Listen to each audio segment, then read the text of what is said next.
gone down in cold blood, targeted for murder. Next.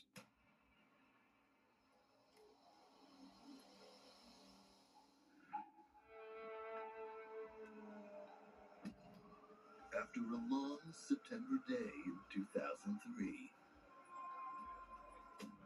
it's just another night out with friends.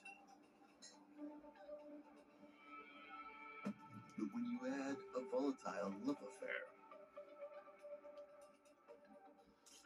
and a rash of violent home robberies in the area, ending in a brutal murder, detectives are faced with the puzzling question: who killed Michael DeHakis? He is the last person that anybody would want to murder.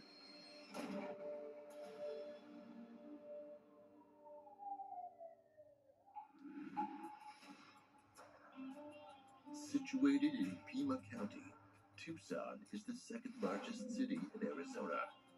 Many refer to it as the oasis of the desert. Tucson is a great town. The metropolitan area is about 1 million people, but Tucson likes to think of itself as a small town. It's about a third the size of Phoenix, and it's the city that doesn't want to grow to be like Phoenix, so we're completely opposite as far as that goes. So it's very hometowny. Everybody seems to know each other, especially in the yoga community. The Midtown area of Tucson, although crime is typically higher in this part of the city, it boasts a vibrant arts and restaurant district, as well as many of the city's top urban attractions. Midtown is where most Tucsonians eat, drink, shop, and play. We love our Mexican food. We love our festivals. Michael DeHakis is a guy living life on his own terms, and that's just the way he likes it. His home is in the Midtown region of Tucson. A lot of older homes there, quite a lot of traffic, not a particularly safe neighborhood. It's got its pockets of crime-infested areas, just like any other major city. Friday, September 28, 2003, at 6 a.m. While walking her dog, a neighbor discovers Michael's body. She calls 911. The body was discovered on the front porch. She saw his body and saw that he clearly had some trauma. The neighbor calls police, telling them there's a body and a lot of blood on the porch of a house on North Sparkman Boulevard. On-duty officers are on the scene within minutes. We were called as a homicide team, I believe it was around 6 a.m. And when I arrived there were other officers on scene already, uniform officers. All I was told, it was a dead male, possible homicide victim laying on his porch outside his residence. We did a walkthrough. We found the victim, Michael DeHakis, laying there on his porch, face up, on his back, and a lot of dried blood around his head. His body was warm to touch. Felt that he probably died within the last 8 to 12 hours. The coroner identified his wound as a gunshot wound, did not find an exit wound, so the bullet was still in his head. It was clear to us that the victim had been shot by a handgun or a rifle. We weren't sure at the time. Our next step is to canvass the area, talk to neighbors, see if they heard anything, heard any gunshots, things of that nature. Michael was a machinist by trade, so he had a workshop right outside his kitchen door. Neighbor across the street thought that Michael was alive on the day before. He heard Michael's compressor going on and off in his machine shop, so he felt that he was home because whenever Michael would use his machinery, the compressor would be on. Through Michael's cell phone that was in his bag, I was able to gather contacts from the phone, and we found his son. His son arrived. Michael's youngest son identifies the body. The detectives set about interviewing friends and family to get a better understanding of who Michael was, and hopefully a lead that could point to a motive for the killing. He seemed like a fun-loving person. He got along with everybody, kind of a free spirit. He had been married and divorced and had a few kids. They all loved him, and he got along with everybody. I think even his ex-wives got along with him very well. It's apparent early on that Michael DeHakis definitely lived the hippie lifestyle. His home is in a low-income section of town that is known for its transient populations. And yet, everything detectives are being told about Michael DeHakis, what friends and family and known associates say about him, is that he's the most stable and reliable guy they know. He was a very charismatic person, almost always had a smile on his face. Everyone said wonderful things about Michael, that he was a caring person, he was a joyful person, just this nice, peaceful soul type of guy. The more you heard about him, the more you kind of wished that you met him. My relationship with Michael initially was, he was my yoga instructor.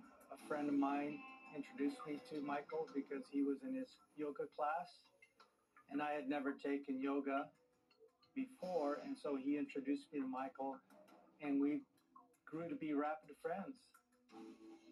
It's a person you could get along with very, very easily.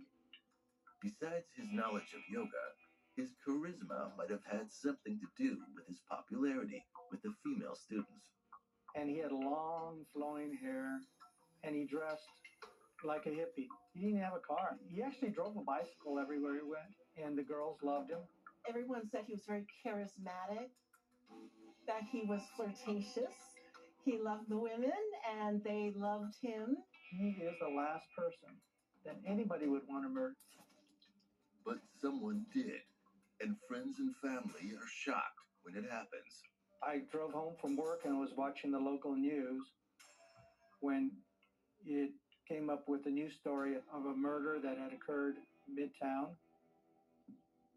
And I heard Michael's name mentioned as the victim of a burglary gone wrong.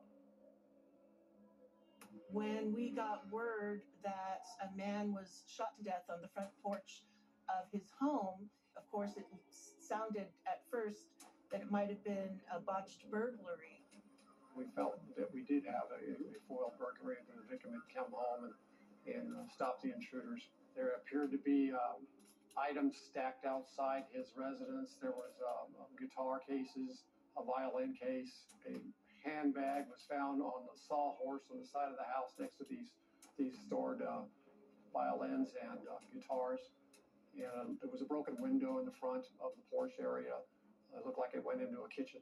Upon going into the residence, we were able to see that there were more musical instruments placed inside the kitchen door to go outside.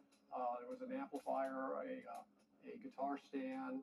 And the thought was that perhaps because this was a neighborhood that had been burglarized frequently, that it was natural that the police started looking at known burglars. We did find a large shoe print, like kind of a waffle shoe print outside the front door. Could this be just another random attack gone wrong? Or has Michael's charisma attracted some unwanted attention?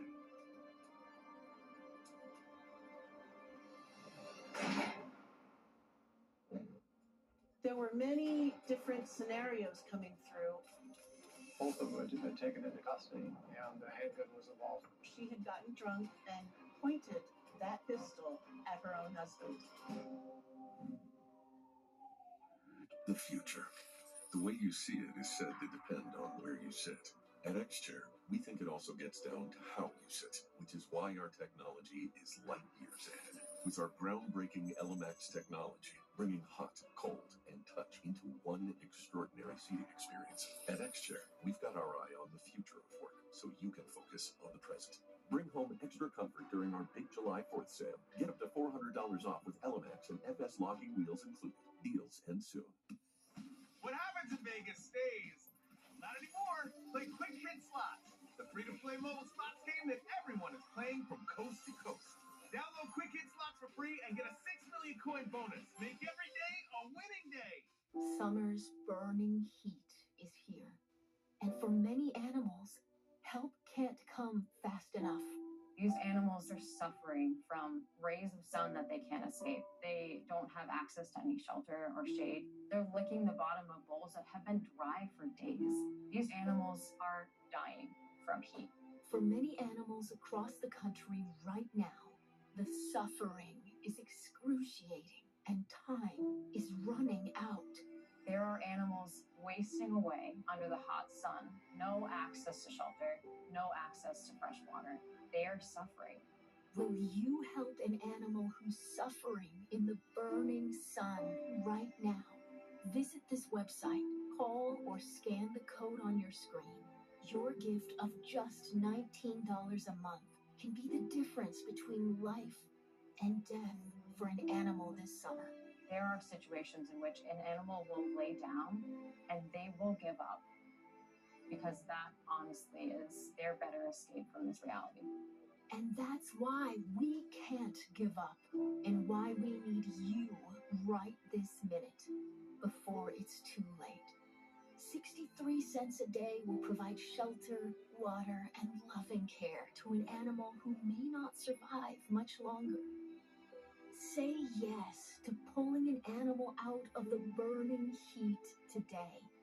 Join with your monthly gift in the next 5 minutes, and we'll send you this welcome kit and one-of-a-kind t-shirt.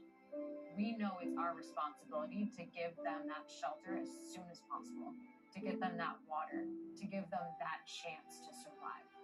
So please don't wait another second. Help rescue an animal today. Go online, call, or scan right now.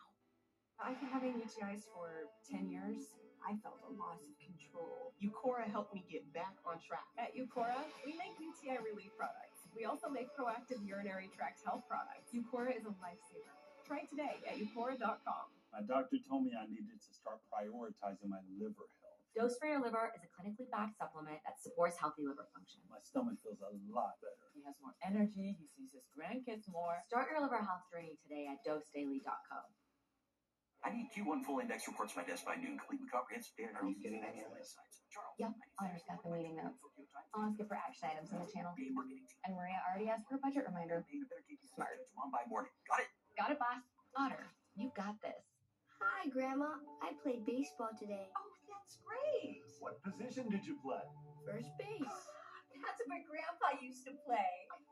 When our hearing wouldn't allow us to use a regular phone, it made us feel isolated. It became difficult to communicate with our friends and family.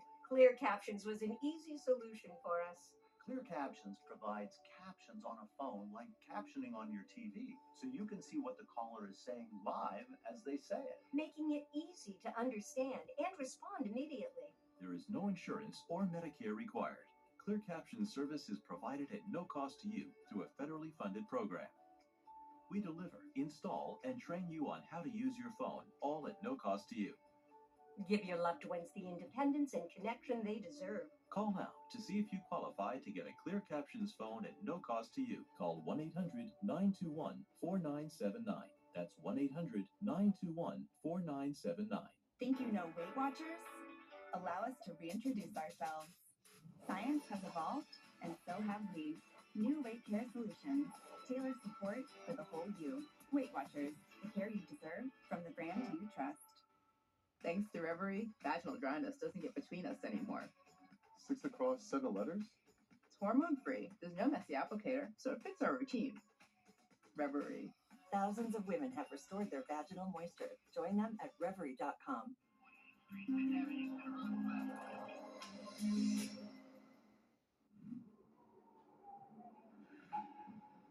Tucson, Arizona has a darker side.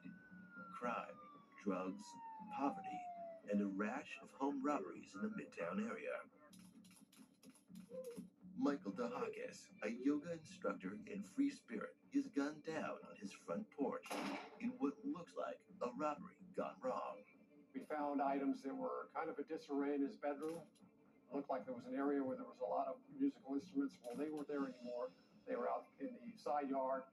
The Tucson Medical Examiner estimates the time of death to be sometime late Thursday evening. She felt that the rigor mortis had not set in anywhere from 3 to 5 hours from the time we found him at 6 a.m. But determining time of death by measuring rigor mortis in the body is not an exact science. Rigor mortis is a stiffening of the muscles. It's a chemical reaction, but it doesn't always tell you an accurate time of death. It's estimated. Unless you're there, you see the person die. That's where everything is an estimate. The medical examiner shows detectives there is no exit wound. We were able to turn the victim over and find there was not an exit wound. It was a defect that was against the skull in the back, consistent with the bullet still being in his brain. Detectives check for a spent shell casing that would typically indicate an automatic handgun, but there is none to be found. They determine the weapon is most likely a revolver. A .38 caliber slug is retrieved during the autopsy, but an interesting star pattern around the entrance wound and hand scratches consistent with gun struggle piqued detectives' curiosity. There was some burn patterns on the victim's forehead by the entrance of the wound, consistent with someone standing a few feet away and firing a handgun. It was close enough to leave the gassy particles of burn pattern on his forehead. Everything detectives learn only substantiates the robbery theory. Returning back to the police station, my partner and I went through all the most recent burglary arrests. So they figured somebody had come in, burglarized it, and as they were walking out of the house, Michael was coming in, and that's when he got shot. We contacted burglary detectives and found out that 2 known burglars had been arrested in the area of where Michael lived. Robbery Division shows detectives 2 suspects, Joseph Keys and David Wynn. They were known burglars in the area. The burglary that they were arrested for, I believe, on Sunday evening, there was a guitar involved. So that kind of piqued our interest. We were excited about that. We went to the jail and interviewed these 2 individuals, and they were pretty much defiant and hardcore criminals serving prison time before. So we didn't get a lot of information from them, but one of them, we were able to do a search warrant on his house. Police race to the suspect's home to search for evidence, hoping they can tie it to Michael's murder. Detectives find what looks like blood splatter on a bandana, pants, and shoes. At that time, we felt very likely that we found our suspect and we had the right person. Detectives send the bandana, pants, and shoe for blood analysis and request the shoe be matched against the footprint found at the crime scene. If the blood matches Michael's, their robbery hunch will have paid off. We knew we had some more follow-up to do, but our team was excited about that. While they await lab results, detectives continue to build a profile on Michael, following up with known contacts and family. From the day the murder happened, just was nonstop. My time during the weekend after the murder, I spent contacting many of Michael's contacts that were in his cell phone. Cell phones were somewhat new at the time, so it was difficult. As police started piecing together Michael's life and who knew him, who hung out with him, who he knew, it came up pretty quickly that he was seeing a woman who was younger than he was by about 15 years. She had been in his yoga class, but they started having an affair. And her name was Amber Trudell. Amber's name was on the top of his contact list. I did leave a message with her, and she never got back to me. Detective Jimenez finds it odd that Amber does not return his call after the killing. Detectives also recall Michael's kids relating their story of meeting Amber and the way she reacted to their dad spending time with them. For Michael, a devoted father to his 4 kids, Amber's erratic behavior creates stress in their relationship. I had not known him prior to his relationship to Amber. He was flirtatious, and he had that type of personality, the look that fit the yoga instructor. Michael is known to give private yoga lessons to students from time to time. He gave her private lessons because she was rather shy and didn't like to go to the yoga class with everybody else. But Michael and Amber's relationship quickly goes beyond student and teacher. They are lovers. He described his relationship as being on and off. Not that it was volatile or anything like that, but they would be fine for a couple of weeks, and then she'd get mad at him, and then she'd stop seeing him, and then they'd go back on together. And I could see why Michael liked her. She was good looking. And it seemed like an odd match initially because of the fact that it was on and off all the time. But Michael was just having fun. which is what he did. She wanted Michael to change the way he looked. She was not happy with him dressing like a hippie, sandals and long ponytail.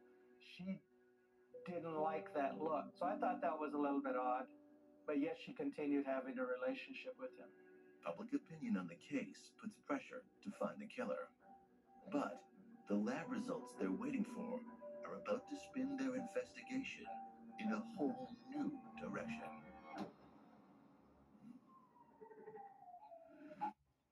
Hey, I just got a text from my sister. You remember Rick, her neighbor? Sure. He's the 76-year-old guy who still runs marathons, right? Sadly, not anymore. What? You mean... Mm-hmm. Just like that. Wow. So sudden. We're not about to have the we need life insurance conversation again, are we? No, we're having the we're getting coverage so we don't have to worry about it conversation. So you're calling about the $9.95 a month plan from Colonial Penn? I am. We put it off long enough. We are getting that $9.95 plan today. Is it time for you to call about the $9.95 plan? I'm Jonathan from Colonial Penn Life Insurance Company. Sometimes we just need a reminder not to take today for granted. It could be the death of someone you know or a health scare.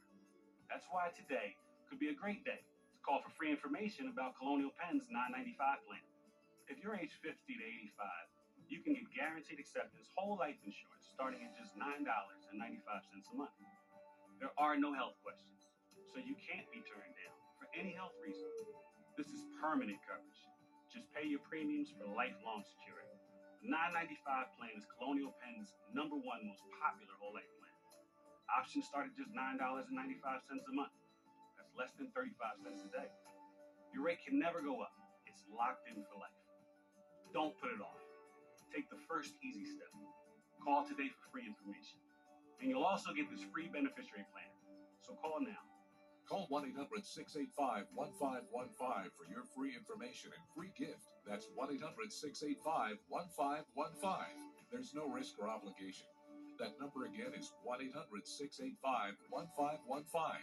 1-800-685-1515. Call now.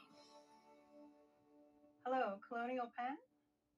Are those pillows making you toss and turn? Do you wake up tired and achy? Now you can sleep well all night long with the Contour Swan, ergonomically designed to cradle you from head to toe as it aligns your spine for the best night's sleep of your life. Look, the Contour Swan's unique orthopedic shape supports your back, shoulders, head, neck, arms, hips, knees, ankles, and feet as it hugs you in total comfort so you won't toss and turn. And unlike ordinary pillows, the Contour Swan aligns your head and neck perfectly with a huggable area that takes pressure off your shoulders and arms, and it prevents your kneecaps from touching for soothing relief in your lower back, legs, and feet. Sleeping with all those pillows, my back hurts. But with the Contour Swan, I'm able to get in one spot.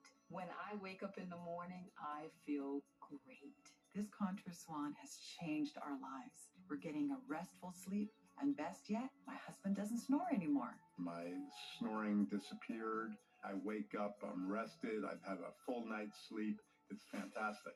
Plus, Contour Swan is hypoallergenic and will keep you cool all night long. And it fits any body shape in any sleep position. So stop tossing and turning. This body pillow costs over $119. But now, on this exclusive offer, the Contour Swan can be yours for 2 easy payments of only $29.99. Plus, you'll receive this washable mesh cover, so it stays clean and fresh. Imagine, you get the Contour Swan and washable cover for the low price on your screen. We'll even ship it for free. So don't delay. Sleep well all night and order the Contour Swan today. Call now, 1-800-959-8943. 1-800-959-8943. Again, that's 1-800-959-8943. Pulaski Kirker sponsors this paid advertisement for legal services and is responsible for legal services. Attention, consumers who have used the heartburn medication Zantac between 1980 and 2019. The prescription and over-the-counter medication Zantac has been linked to cancer. Ranitidine may break down into a probable human carcinogen, NDMA, which has been linked to cancers of the liver, kidney, pancreas, esophagus, stomach, bladder, breast, prostate, and colon. Zantac was recalled and pulled from the market in 2020. Several manufacturers of the heartburn medication Zantac have already entered into settlements for consumers who have developed cancer after using these medications. If you or a loved one took the heartburn medication Zantac and were recently diagnosed with cancer, you may be entitled to substantial compensation. Call now to see if you qualify. Call 1-800-BAD-DRUG. That's 1-800-BAD-DRUG. 1-800-BAD-DRUG. Coming up next on True Crime Network.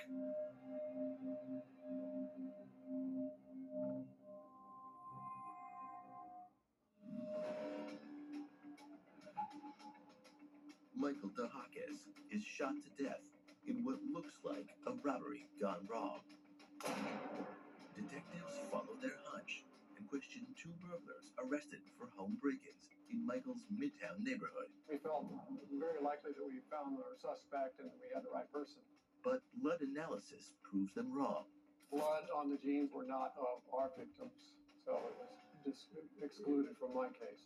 And detectives are forced to start their investigation over. It's a major setback in the case. They've lost valuable time and now have to go back to square one. At that point, we're somewhat stuck. But the case is still active, and detectives need a break before it goes cold fast. I received a call from Amber's employer, and that's when our interest turned towards Amber at that point. Detectives discover Amber has worked at an accounting office for several years and is a very good employee. And she gave us information that Amber said that she had to go out of town but would return to work on Monday. It was Tuesday. Her manager felt that it was not like Amber not to show up to work. But that's not all her manager has to say. Oh, by the way, Amber is married and they live in Midtown. But she's having marital problems with her husband, Justin Goodwin, that are distracting her. Now, detectives are looking at a possible love triangle crime. The question is, who shot Michael? Could Justin be the jealous husband who finds out his wife is having an affair with her yoga instructor? There are so many questions that arise when you have someone having an affair with someone, but then somebody is killed in that love triangle. I mean, there are soap operas built on things like this. Detectives visit the bagel shop where Justin works as a night shift baker. But they're surprised to learn he quits just 3 days after Michael DeHakis is found murdered. The manager and his staff tell them they've never met his wife, but they know there are problems because of a domestic violence arrest the year before. We're able to do a records check on Amber. We did find that there was a previous arrest of her and her husband over a domestic violence type issue, where a handgun was taken into evidence. There was one incident early in their marriage where she had gotten drunk and pointed that pistol at her own husband. She didn't shoot him, but it was enough to call police out. Both of them had been taken into custody, and that a handgun was involved, so I felt that we need to find Amber and speak to her. But detectives have no luck contacting her or her husband. The employer saw Amber's husband, Justin, and another male loading items from their house into a rental truck. So she called us. I had officers dispatched to the residence where Amber and Justin lived. When officers arrive, they find Justin is armed. And a handgun was taken from him. It was a semi-automatic Glock. Detectives know it is not the murder weapon, since the Glock is a .40 caliber weapon, not a .38 caliber. And he was taken to the police station for questioning, and that's when I spoke to Justin for the first time. You not only have to look at Amber and Michael, but you have to look at Justin, her husband. Where was he? What did he think? Did he know about this going on? Where was he that week when Michael was shot? But Justin denies knowing anything about Amber and Michael's relationship. It was hard to figure out where he was coming from because I didn't feel he was being truthful. I felt he did know where Amber was, but he stuck to his story that he and Amber were no longer together, that he was loading furniture because they were getting a divorce and he was leaving, and he did not have any idea where she was. In between the time frame that you guys say that I was supposedly doing whatever I was doing, or whatever you think I might have done, which I can tell you that I didn't do. He was upset. I didn't have enough to arrest him on. A concealed handgun was just a misdemeanor at the time. Basically told him not to leave town and to please call us if Amber returned. But something else very interesting happens during that initial interview. During the interview with Justin, we had his cell phone in our custody in another office, and his cell phone kept ringing. The officer answers it. It's a young female asking where Justin is and who has Justin's phone. When the officer identifies himself, she hangs up. We did trace of the phone. The phone number that was dialed from was the office phone of Extended Stay America. We had officers in that area respond. They made contact with the manager. Could the mysterious female caller in fact be the person of interest for the murder of Michael DeHakis? The whole team is perplexed about this. Was it a vindicative thing that the spurned lover did? She was pretty angry that night. We're thinking that we're letting the killer go. At DriveTime.com, we've been hard at work, and we finally did. Did you make it so I can finally shop at thousands of cars with no hit to my credit? Wait, yes! Go to DriveTime.com, get approved with no credit hit. Go to DriveTime.com, get approved, and shop your real terms with no credit hit. They're thinking about their next adventure. You're thinking about their next vet visit. An ASPCA pet health insurance plan helps you afford the care they need. So while they're out living their best life, you can help make sure it's a long one. At Consumer Cellular, we pride ourselves on giving you fast, reliable, nationwide coverage at up to half the cost of the leading carriers. But don't worry, we've got more than that going for us. Like this beautiful store in Arizona, for example. It's the perfect place for me to tell you a little bit more about our phones and how they can become your phones. You name it, we probably got it. We have the top smartphones from all the major companies. If it's state-of-the-art cameras you want, we got them. If you want a smartphone with lots of bells and whistles but won't break the bank, we've got that too. We even have a flip phone, like the Iris Flip. We even have watches. I know what you're thinking. What if I don't have one of these amazing stores in my town yet? Can I get these phones sent to me? Yes, you can. Is it easy? Easy as pie. New customers who buy any phone get 2 months of service free when they sign up by July 31st. Call 800-918-5494 Or visit consumercellular.com to switch today. She knows what she's talking about. Pick up the phone. Why is Navage perfect for allergies? People who have allergies will have lots of problems. If someone's exposed to allergens, they can get rid of those immediately by washing out the nose. Navage works by pulling saline in one nostril, through the nose and out the other nostril, sucking out allergens, mucus, dust, and germs. Experience on-the-spot relief so you could breathe easier, sleep better, feel healthier. If you have seasonal allergies, Navage can help. Available at major retailers or online at Navage.com. I've been having UTIs for 10 years. I felt a loss of control. Eucora helped me get back on track. At Eucora, we make UTI relief products. We also make proactive urinary tract health products. Eucora is a lifesaver. Try it today at eucora.com. The future.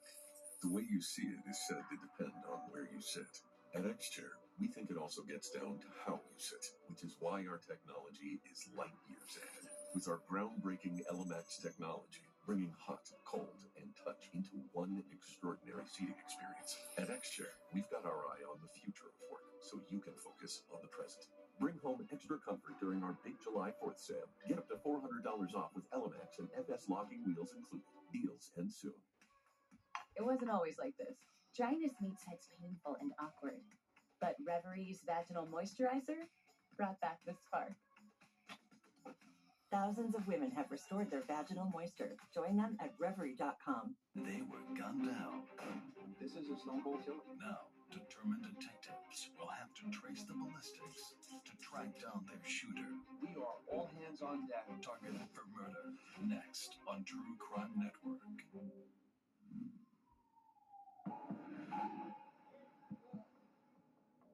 Tucson yoga instructor is murdered in what looks like a home robbery gone wrong. But the case goes from a random robbery shooting to a possible love triangle. Was this cheating? Did it lead up to the murder? Was it a vindicative thing that the spurned lover did? With a domestic violence charge a year prior, detectives focused their investigation on Michael's illicit lover, Amber Trudell. After tracing a series of calls made to Justin's cell phone during his interrogation, Tucson police converge on the Extended Stay America Hotel, where they find and detain the mysterious woman caller, Amber Trudell. In her room, we spoke with her, took a statement from her. We knew that we had Justin in several lies, and she was lying to us as well. So we took Amber to the police station, and then we further interviewed her there. At times, she was kind of perplexed in the fact that we were not taking her to jail. Am I leaving after this, or am I going to jail? It depends on, are you going to incriminate yourself? I'm just asking because I'm handcuffed to a table. We felt that she was less than truthful with us as well. Her story's changed a few times. If you didn't kill it, you've got nothing to hide, nothing to worry about. I need to eliminate you, and I can't eliminate you if you won't talk to me and tell me the truth. She hadn't seen Michael in a while, and she did not admit to killing him, but that she had seen him days before, that she'd been dating him. If my fingerprints were there, I've been there so many times. Okay. And if my DNA is on him, I mean, we were lovers. I mean, of course. Denied any involvement in his death. You're going to be a suspect until I can eliminate you. What does that mean, I'm a suspect? And what, I can't leave town? Or I can't leave the state? What does that mean? She said that she had been with Justin for a few days before and didn't know where he was, not knowing that we had him in custody. He's here? He's here. You put him in the spot, not me. He's being questioned right now? Yeah, he was questioned. I figured we eliminate both of you guys, get it over with, and move on down the road. Amber is visibly distraught to learn that her husband Justin is in custody, and she opens up to detectives.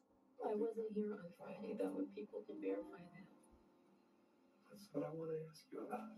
No, but I don't want to get into this thing where my husband is the suspect. Amber tells detectives she left Michael that night and traveled 3.5 hours north up the I-60 to the lush city of Show Low, Arizona. Apparently, right after Amber had had this argument with Michael, she and her husband left Tucson to go to the White Mountains up north. His mother and stepfather lived there. According to Justin's stepfather, Amber had been drinking the whole time. She was outside crying at times, visibly upset. She pretty much drank all of his liquor. So he knew that there was something going on. From what Justin told us in his first interview, that Amber carried a gun, always carried it in her purse. We first asked Amber where her weapon was at the Extended Stay America, and she said, I don't have it. I don't know where it is. So it was not in her purse. She allowed us to search her purse. Detectives push Amber for the truth, citing they know she has a gun based on her domestic charge a year ago. She had no idea where her handgun was. After interviewing Justin and Amber, we decided to release them. We knew that they had an alibi, that they were in Show Low, Arizona, at Justin's parents' home the morning of the 27th when Michael was found. The detective's case stalls hopelessly for a second time. The whole team is perplexed about this. We're thinking that we're letting the killer go, but we don't have enough evidence to tie her to the crime because she has an alibi. The investigation has reached a standstill. We know that we have to get further information to determine what happened in this case. That break comes when Justin's stepfather, a retired detective himself, can no longer ignore his curiosity. Our next turning point is when Justin's stepfather calls us. He's curious about Amber being outside his residence, walking around crying, and he saw her behind the storage shed. He went back there and he started taking the rocks apart and determined that there was something buried underneath them. He dug up a handgun. It was Amber's handgun. I immediately responded to Show Low, met with the detectives there, and took custody of the gun, drove him back to Tucson. We had analysis done immediately. It was a snub-nosed .357 revolver. When I took custody of it, you could clearly see blood in the barrel of the handgun. Within hours, detectives put the weapon through ballistics. First, if they did any DNA on it, that's got to be done before any ballistics testing.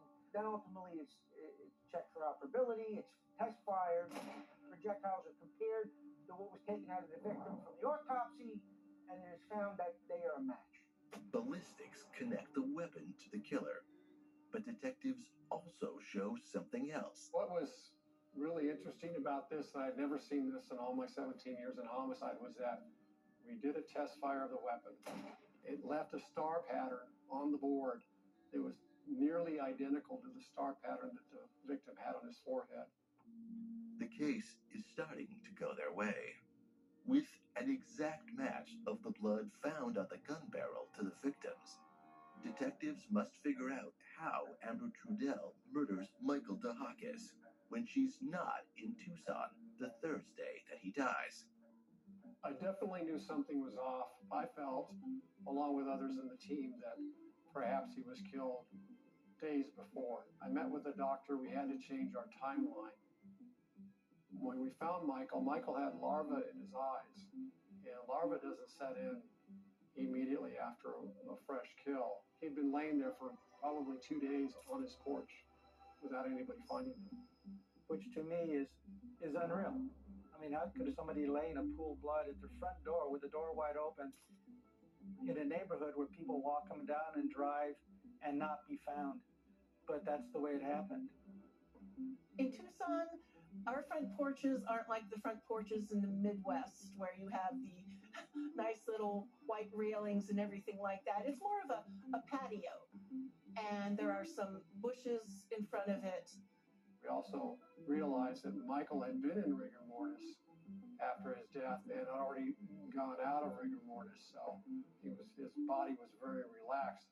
Late September was a very hot, humid day. So his body temperature was warm based on that. Evidence is lining up against Amber Trudell, but detectives still have to establish a motive for an arrest warrant. One of Michael's good friends, Eli, steps forward, and he says he has information about that Wednesday night and Amber Trudell's behavior that night toward Michael. It wasn't until a week later when they had a ceremony for Michael in his honor.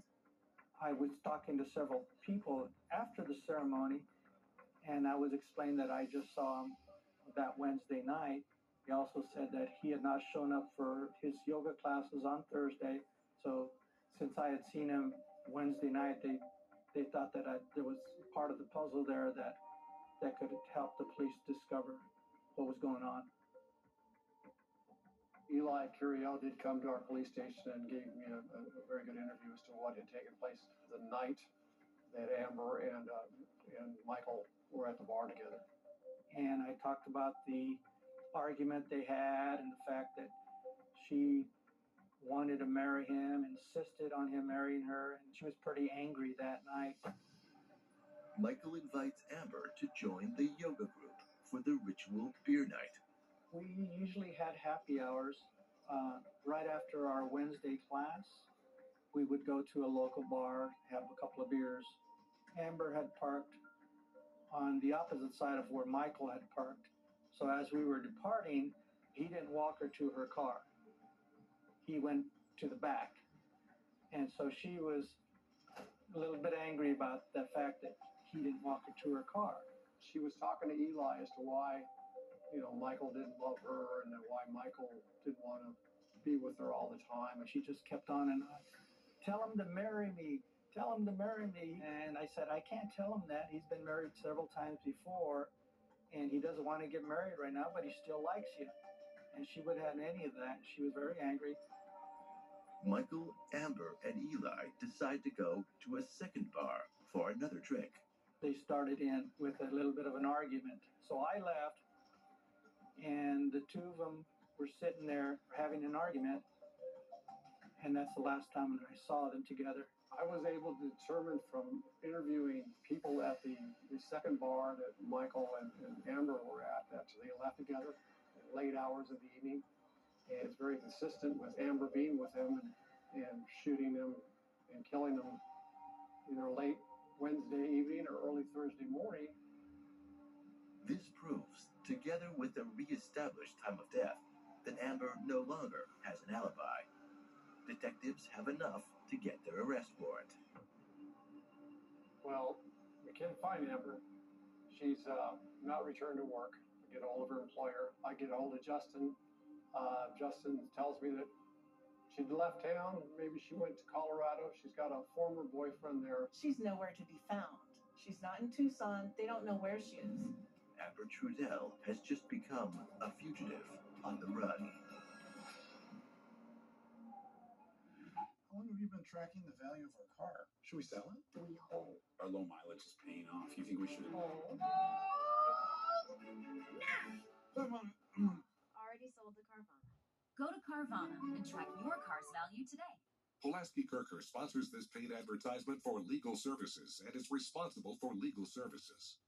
Attention, consumers who have used the heartburn medication Zantac between 1980 and 2019. The prescription and over-the-counter medication Zantac has been linked to cancer. Ranitidine may break down into a probable human carcinogen, NDMA, which has been linked to cancers of the liver, kidney, pancreas, esophagus, stomach, bladder, breast, prostate, and colon. Zantac was recalled and pulled from the market in 2020. Several manufacturers of the heartburn medication Zantac have already entered into settlements for consumers who have developed cancer after using these medications. If you or a loved one took the heartburn medication Zantac and were recently diagnosed with cancer, you may be entitled to substantial compensation. Call now to see if you qualify. Call 1-800-BAD-DRUG. That's 1-800-BAD-DRUG. 1-800-BAD-DRUG. All right, team, saddle up. I want Q1 full index reports by this by noon. Are you getting any of this? Yep, Otter's got the meeting notes. I'll ask it for action items in the channel. And Maria already asked for a budget reminder. Smart. Got it? Got it, boss. Otter, you got this. Hi, Grandma. I played baseball today. Oh, that's great. What position did you play? First base. That's what Grandpa used to play. When our hearing wouldn't allow us to use a regular phone, it made us feel isolated. It became difficult to communicate with our friends and family.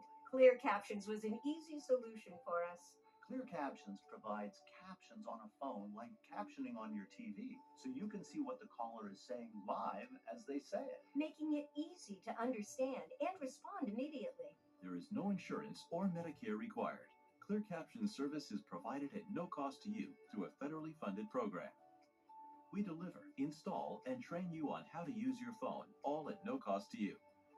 Give your loved ones the independence and connection they deserve. Call now to see if you qualify to get a Clear Captions phone at no cost to you. Call 1-800-921-4979. That's 1-800-921-4979.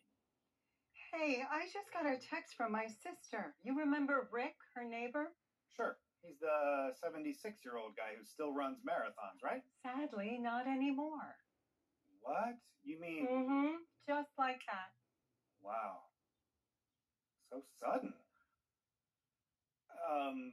We're not about to have the we need life insurance conversation again, are we? No, we're having the we're getting coverage so we don't have to worry about it conversation. So you're calling about the $9.95 a month plan from Colonial Penn? I am. We put it off long enough. We are getting that $9.95 plan today. Is it time for you to call about the $9.95 plan? I'm Jonathan from Colonial Penn Life Insurance Company.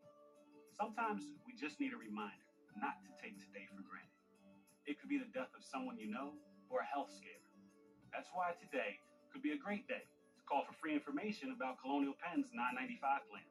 If you're age 50 to 85, you can get guaranteed acceptance whole life insurance starting at just $9.95 a month. There are no health questions, so you can't be turned down for any health reason. This is permanent coverage. Just pay your premiums for lifelong security. The $9.95 plan is Colonial Penn's #1 most popular whole life plan. Options start at just $9.95 a month. That's less than 35 cents a day. Your rate can never go up. It's locked in for life. Don't put it off. Take the first easy step. Call today for free information. And you'll also get this free beneficiary planner. So call now. Call 1-800-685-1515 for your free information and free gift. That's 1-800-685-1515. There's no risk or obligation. That number again is 1-800-685-1515. 1-800-685-1515. Call now. Hello, Colonial Penn? The future. The way you see it is said to depend on where you sit. At X-Chair, we think it also gets down to how you sit, which is why our technology is light years ahead. With our groundbreaking LMX technology, bringing hot, cold, and touch into one extraordinary seating experience. At X-Chair, we've got our eye on the future of work, so you can focus on the present. Bring home extra comfort during our big July 4th sale. Get up to $400 off with LMX and FS logging wheels included. Deals end soon. A yoga instructor's volatile extramarital affair with his student lead to his brutal murder. Detectives recover the murder weapon and, after re-establishing the time of death, debunk her alibi. Fearing arrest for the murder of Michael DeHakis, Amber Trudell is a fugitive on the run. I had never characterized Amber as being a cold-blooded murderer, but I didn't know a lot about her. Nobody had a clue that she was married. Nobody knew that. So I assumed that she was single, and I believe everybody else did. And I was shocked, I was floored that she turned into a maniac, devil, crazy woman that was completely opposite of what I knew of her before the murder. But regardless of what anyone thinks of Amber, she's now a fugitive. The news goes out across the country.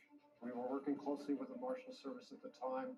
They had agents back east watching Amber's grandmother's house in upstate New York. U.S. Marshals alert Detective Ben Jimenez that Amber has switched vehicles.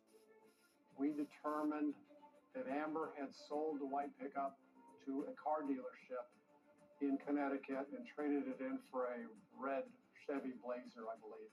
Amber signs the sales agreement using her brother's Plainfield, Connecticut address. The Marshal Service tracked the Blazer to her grandmother's house in New York, behind a storage shed. And they were able to determine that Amber was there. They saw her coming in, going from the house to the Chevy Blazer at times.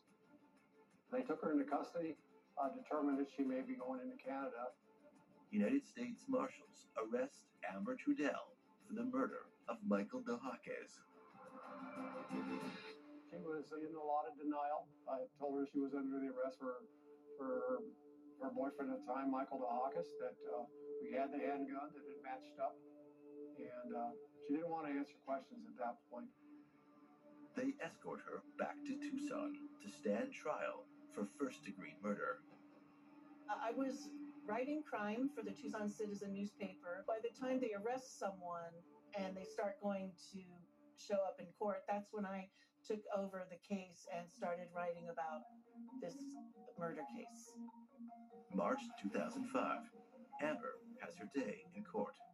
Everybody wanted to know Amber's story. Why did she leave? If she was innocent, because we started hearing that it was self-defense, there had been an argument. Was it suicide? Was she an abused partner? There were many different scenarios coming through as she appeared in court for her hearings and her public defender started filing motions. The public defender portrays Amber as the victim of Michael's sexual predator tactics over his younger and vulnerable yoga student. We had two very different competing images of Michael, the victim. Was he the fun-loving, charismatic hippie who wouldn't harm anybody, who everybody liked? Or was he an abusive, violent, controlling lover who took over Amber's life? The prosecution paints a very different scenario. That of a manipulative woman deluded with her illicit love affair, who loses her temper when Michael rejects her ridiculous pleas for marriage. And so, as you're watching her, you're wondering, is she what she said she is? Was this very quiet, meek person capable of cold-blooded murder? Of putting a gun to the forehead of the man she supposedly loves and killing him? It was very intriguing to watch this playing out in the courts with all these different scenarios, nobody quite knowing who was the real Michael and who was the real Amber. In a landmark move for a murder trial, Amber and her lawyer decide to let her testify. She had a compelling story, and she appeared to get emotional and set up a case so that Michael was the one who brought about his death.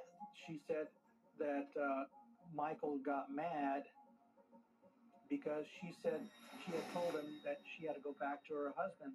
As she's getting ready to leave, she grabs her purse and her gun, and that he got down on one knee and grabbed the hand and the gun from her and put the gun up to his head and said, "Shoot me because I'm a bad man and I treated you poorly." And somehow that gun went off. That's Amber's story. Meantime, his friends and family had come forward and said, no, that Michael was actually thinking of breaking up with her. I don't believe her version because it's contrary to everything that anybody knew about Michael. There wasn't a mean bone in his body. And again, you're watching Amber in the courtroom being very passive, very quiet. We all felt that she was not telling the truth. And the way she described it, the gun was at his forehead, and we felt this couldn't be because there wasn't a contact wound left that was more consistent with being shot from a distance. So everyone wondered, is the jury going to buy this? Are they going to let her go? The first trial ended up in a hung jury. There was one juror that felt that Amber was innocent. For the people of Tucson, the murder of the yoga instructor in Midtown has now entered the truly bizarre. But for family and friends still coping with his loss, the mistrial is a devastating blow. Many wondering why certain aspects of Amber's violent past are not even entered as evidence. Now, one of the things that did not come out in trial, there was a audio tape that was made by her husband that was not brought into evidence. And that audio tape was very revealing about her character when she drank. The tape reveals her screaming at the top of her lungs, drunk, threatening to kill her husband. So even though a mistrial was declared and a jury couldn't reach their verdict, that didn't mean that Amber was free to leave.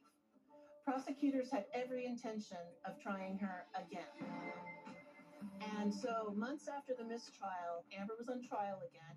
The second trial came 6 to 8 months later, and the prosecutors decided to go for second-degree murder. In the second trial, because we all knew what she was going to say, I was watching her body language. When she was talking about the details of the shooting, she kept her eyes on the floor.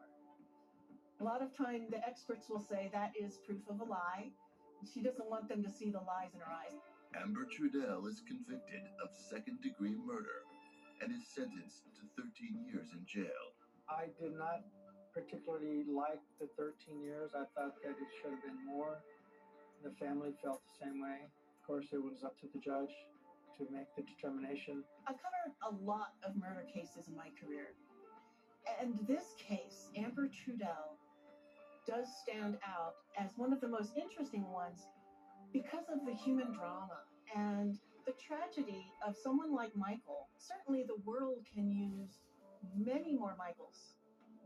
Every time September 24th comes around, I do think of Michael, and we reminisced about Michael and his character and what we would have probably been doing if he was still around.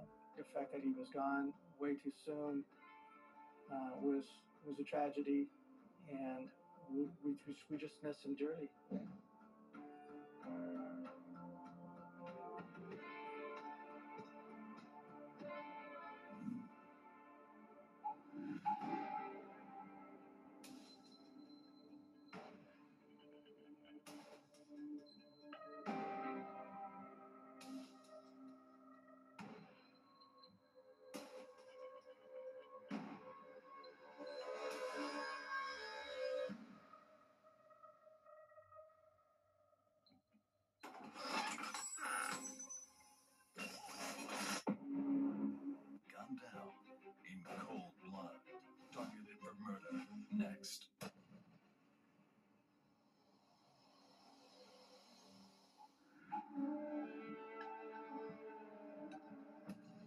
Michelle Despain comes home to take care of some business with the family real estate company. The house is found in disarray, and Mark Despain is dead. She walked in, and Mark was laying on the floor in the kitchen in a pool of blood. The gunshot wound to the face would have been the kill shot, so to speak. Very graphic, horrific crime scene.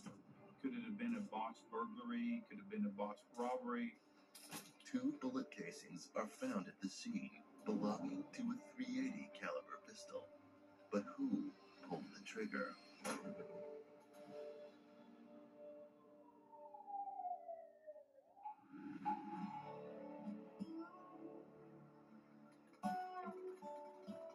Jonesboro, Arkansas.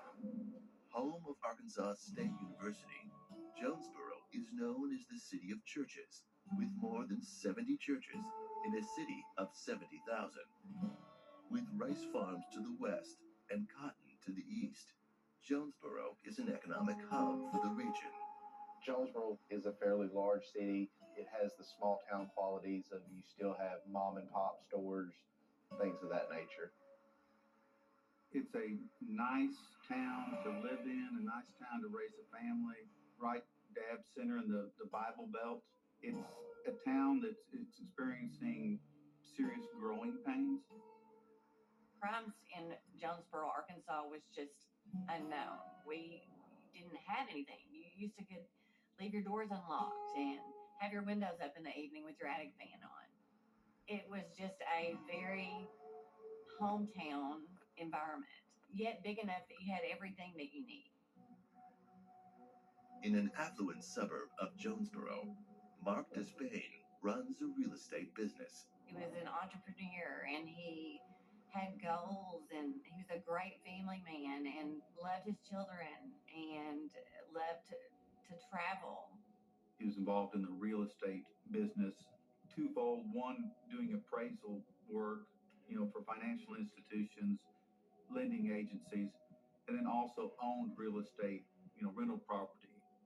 Mark was the type of worker that you couldn't buy enough of. He initially had started working with his mom and dad at their appraisal company and felt strongly enough to be able to open up his own business. His wife, Michelle, helps out while working a day job at the bank. Michelle and Mark were actually high school sweethearts.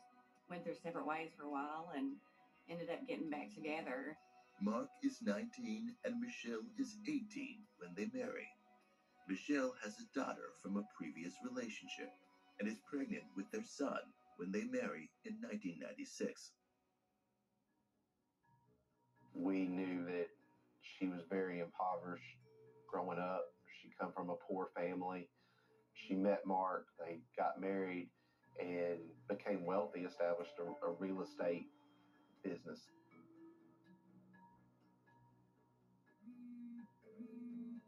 Mark and Michelle did buy some properties, and I think, however, they did have help from Jack and Tana, which is Mark's parents. And I think a lot of that is where some of the issues come into play. Maybe their family was giving them some financial help, and it wasn't going toward the bills and things like it should, and that became a questionable thing as where was the money going. Mark and his father, Jack, have a falling out, but it's an explosive discovery on Jack Despain's cell phone that sends the family into a spiral.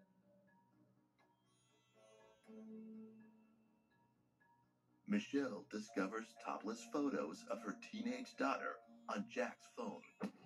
The discovery tears the family apart.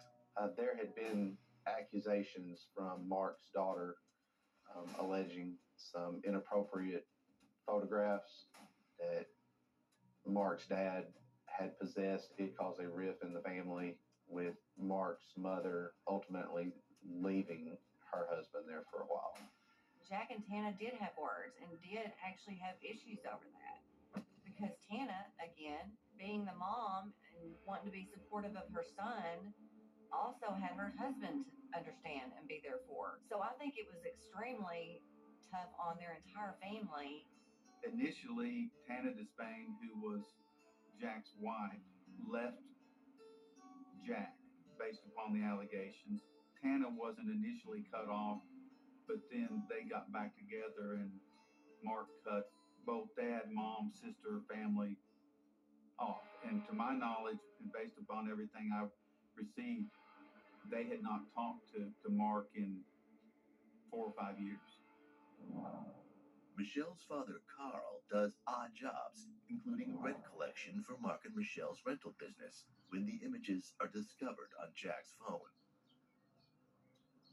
Carl Kelly kind of just did odd jobs for Mark and their family, and even maybe Jack at some point. I don't think Carl was the hold down a job type of person. He would work for the apartment complex, do some maintenance and things like that. I think that Jack held a grudge against Carl and Michelle and those members of the family that they had, in his belief, turned his son against him and his wife and his family. Whereas Carl had a belief that Jack was a child molester. I know that there was a lot of bad blood between their families. August 24th, 2011. Mark meets Michelle on her lunch break from her job at the bank. They go to the local taco shop. For dessert, they get frozen yogurt across the street from the taco shop. It's the last time Michelle would see her husband alive. Michelle returns to the bank from lunch at about 1:30 that afternoon. When Mark returns home, he doesn't realize that he is not alone. At about 3 o'clock that afternoon, Michelle receives a phone call from her father, Carl, saying that the gas bills haven't been paid at several homes, and the gas has been turned off. She needs to go home, grab the bills, and pay them.